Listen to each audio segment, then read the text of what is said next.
उपचुनाव के नतीजे आपके सामने हैं। प्रधानमंत्री जी आज शायद किसी विवाह में शामिल हों, उनके चेहरे पे आज मुस्कान नहीं होगी, अच्छा नहीं लगता, लेकिन नहीं होगी, अब क्या कर सकते।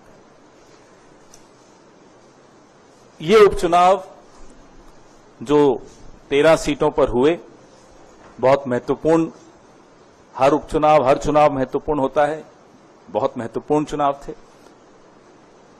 दूसरी बार 1.5 महीने में, 1 महीने में समझ लीजिए, दूसरी बार भारतीय जनता पार्टी को देश की जनता मजबूती से कुछ संदेश देना चाहती है। लोकसभा चुनाव में संदेश बहुत स्पष्ट था, हुजूर इस कदर भी न इतरा के चलिए। अब 1 महीना हो गया, लोगों ने देखा रवैया में कोई फर्क नहीं है, अभी भी वही ऐंठ, वही घमंड, वही अहंकार। फिर से एक संदेश दिया।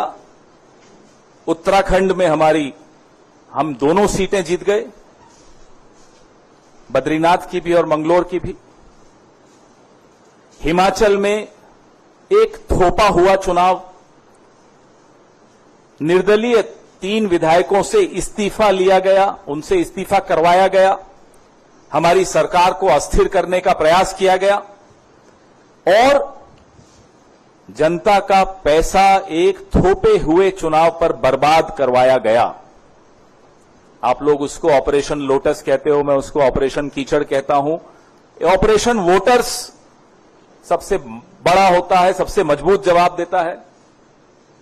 हिमाचल में देहरा विधानसभा क्षेत्र में, नालागढ़ में हमें जीत हासिल हुई। हमीरपुर हम हारे हैं, लेकिन ये तीनों सीटें ऐसी हैं जिसमें असेंबली इलेक्शन में, विधानसभा चुनाव में इंडिपेंडेंट जीते थे, कांग्रेस नहीं जीती थी। इस बार कांग्रेस ने 3 में से 2 जीत ली। और अगर आप कुल मिलाकर 13 की 13 सीटों का आकलन करेंगे तो भारतीय जनता पार्टी को सिर्फ 2 मिली।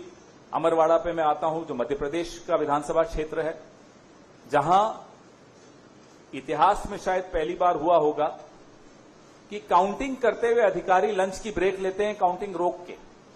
पूरा अमला, पूरा प्रशासन जुट जाता है कांग्रेस को हराने के लिए। जो व्यक्ति पिछला विधानसभा 25,000 से जीता, भाजपा में जाकर अब बड़ी मुश्किल से जीत पाया है, जनता देख रही है।